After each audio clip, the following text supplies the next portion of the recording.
नमस्कार, आप देख रहे हैं सच की पड़ताल। मैं हूं नगमा।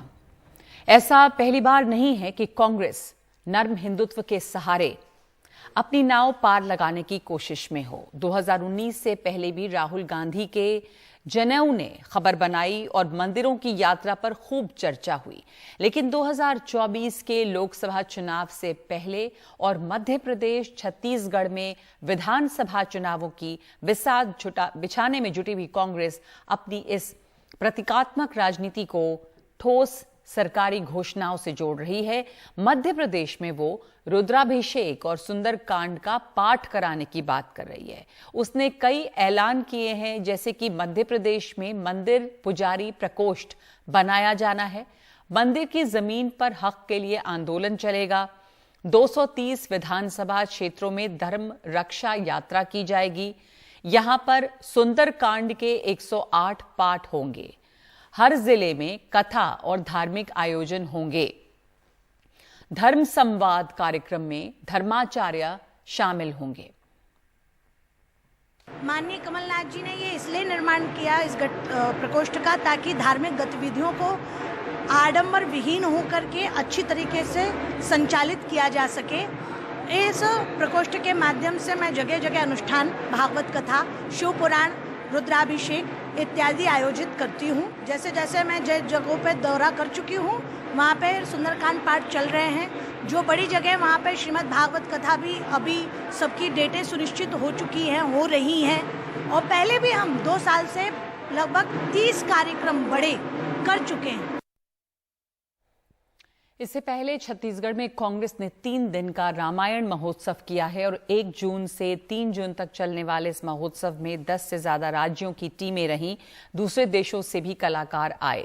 ऐसा नहीं कि छत्तीसगढ़ में ऐसा पहली बार हो रहा है, इसके पहले भी वहां राम वनगमन पथ बनाया जा चुका है।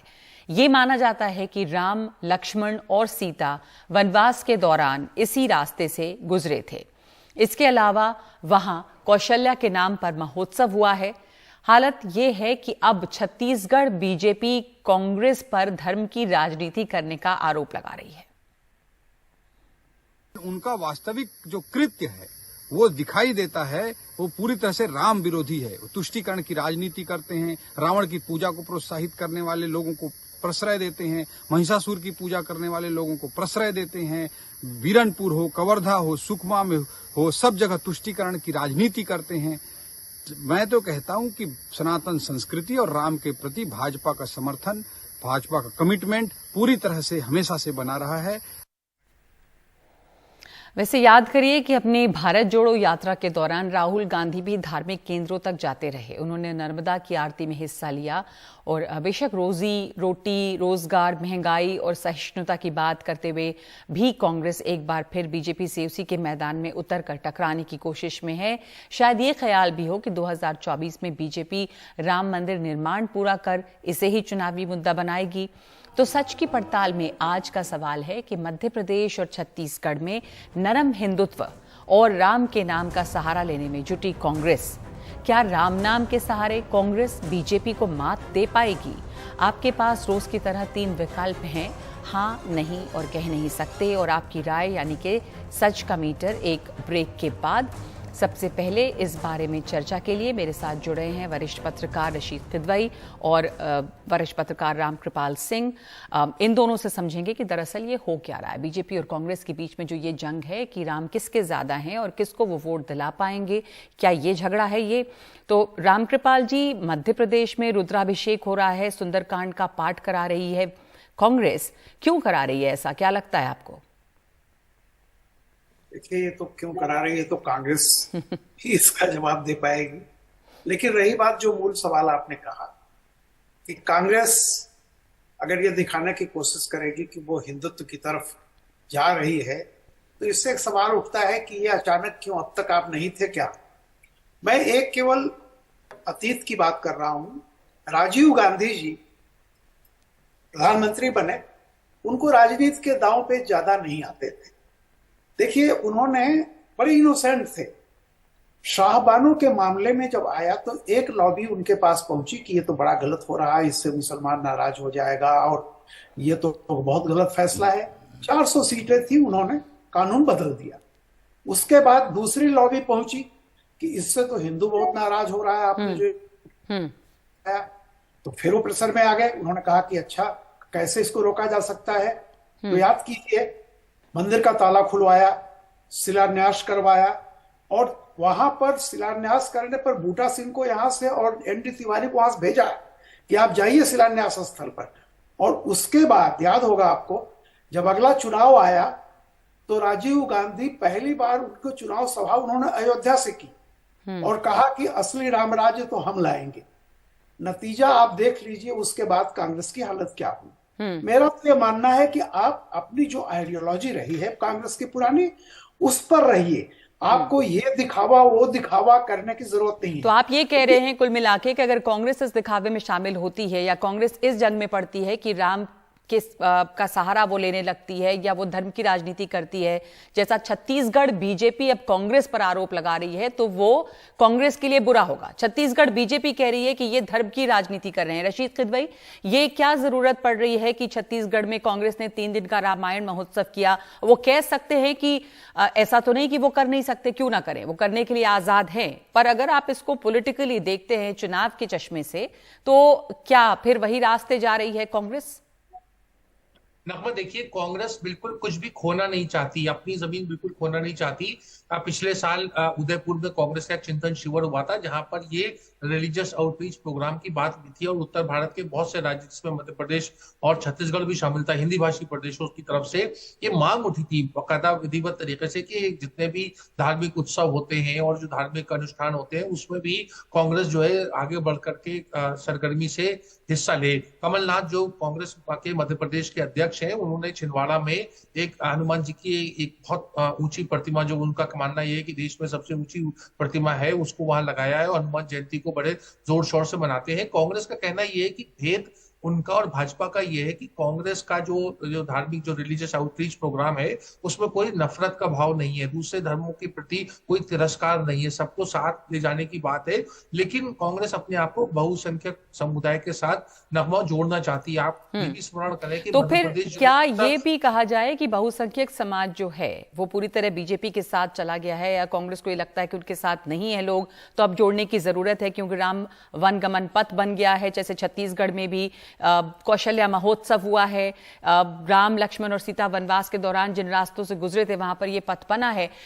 कितना ये आपको लगता है ये एक भाव है, कांग्रेस जो है वो बिल्कुल छोड़ना नहीं चाहती कि सारे लोग उसके साथ जुड़े?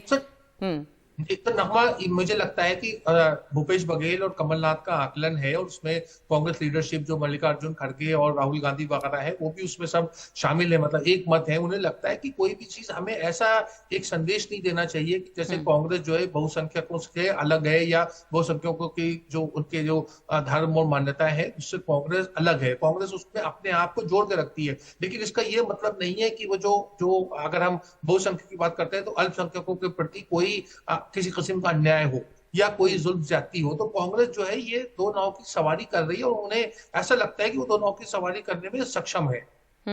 पर रशीद, इससे जो रामकृपाल जी कह रहे थे कि कांग्रेस की जो अपनी मूल एक आइडियोलॉजी रही है जो वो बढ़ाना भी चाहते हैं एक सेक्युलर पार्टी के तौर पे, क्या उसको ठेस पहुंचती है? जैसे पहले भी राहुल गांधी ने जब जनेऊ पहन लिया था, या राहुल गांधी मंदिरों में घूम घूम कर यात्रा कर रहे थे, तो वो बहुत उनके लिए फायदेमंद नहीं रहा था। लोगों ने सॉफ्ट हिंदुत्व की बात की कि आप खुलकर किसी एक आइडियोलॉजी को अडॉप्ट भी नहीं कर रहे, तो ना आप इधर के हैं ना उधर के हैं।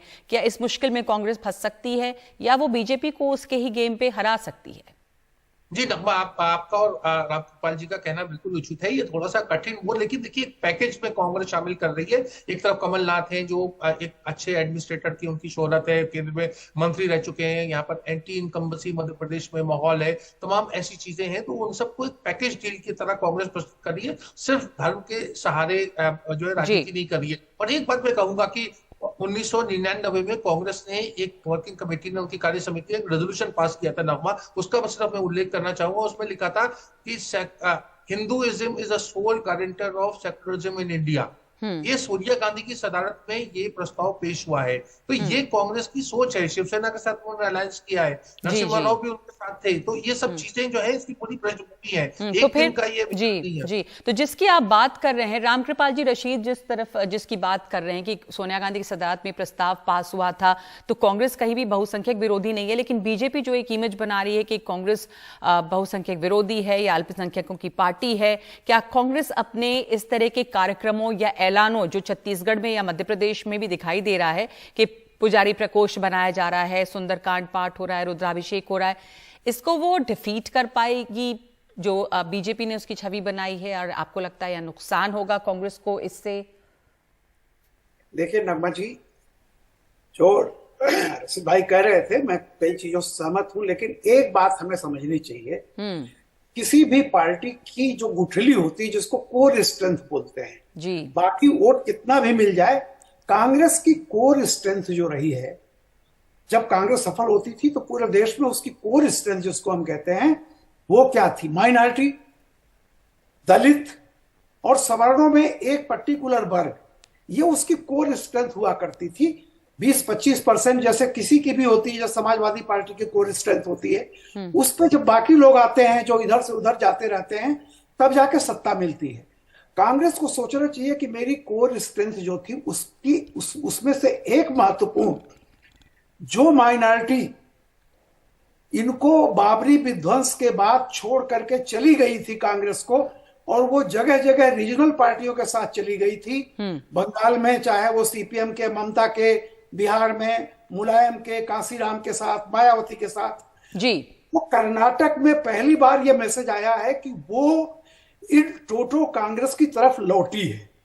तो अगर कर्नाटक में जो आपने मैसेज दिया था, आपके मैनिफेस्टो में था कि बजरंग दल पर हम बैन करेंगे, फलाना चीज करेंगे, वहां आप सफल हुए इसलिए कि एक रीजनल पार्टी को खत्म कर दिया बिकॉज ऑफ माइनॉरिटी, और कुछ हद तक दलित भी आए। लेकिन बीजेपी की जो स्ट्रेंथ है वो कांग्रेस की कभी कोर स्ट्रेंथ नहीं थी। ठीक है, आप सही कह रहे हैं कि कोर स्ट्रेंथ जो कांग्रेस की, उस पर ध्यान रखना चाहिए, पर बजरंग दल वहां पर एक फ्रिंज एलिमेंट या एक ऐसा गुट के तौर पर देखा गया है जिसने कई तरह की जो एंटी सोशल, कांग्रेस का आरोप रहा कि एंटी सोशल गतिविधियों में रहा, और वो उसको हिंदुइज्म से नहीं जोड़कर देखना चाहती। यहां पर वो राम का नाम ले रही है, और जो उसकी वो चाहती है कि बीजेपी की जो स्ट्रेंथ रही है वो उसमें भी जाए, जैसा रशीद कह रहे हैं कि वो कहीं कोई जगह नहीं छोड़ना चाहती। तो अब सवाल यही है कि क्या ये कांग्रेस के लिए फायदेमंद रहेगा या फिर ये एक उल्टी चाल पड़ेगी कांग्रेस के लिए? आप दोनों का धन्यवाद।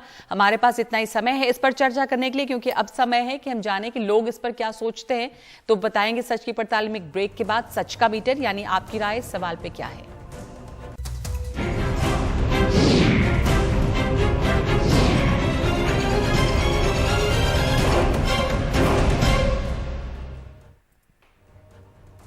तो सच की पड़ताल में आज हमने आपसे ये सवाल पूछा था कि मध्य प्रदेश और छत्तीसगढ़ में नरम हिंदुत्व और राम के नाम का सहारा लेने में जुटी कांग्रेस, क्या राम नाम के सहारे कांग्रेस बीजेपी को मात दे पाएगी? हमारे पास करीब 8000 लोगों की इस पर राय आई है, जिनमें 79% यानी कि 79% ये मानते हैं कि हाँ, कांग्रेस को इसमें कामयाबी मिलेगी, जबकि 17% की राय है कि कांग्रेस को ये नहीं करना चाहिए, और 4% की इस पर कोई राय नहीं है। लेकिन छत्तीसगढ़ और कांग्रेस दोनों में ही, छत्तीसगढ़ और मध्य प्रदेश दोनों में ही कांग्रेस जो है वो कोई कसर नहीं छोड़ना चाहती, और राम नाम का सहारा भी वो ले रही है। क्या इसमें वो कामयाब होगी? इस सवाल बना हुआ है।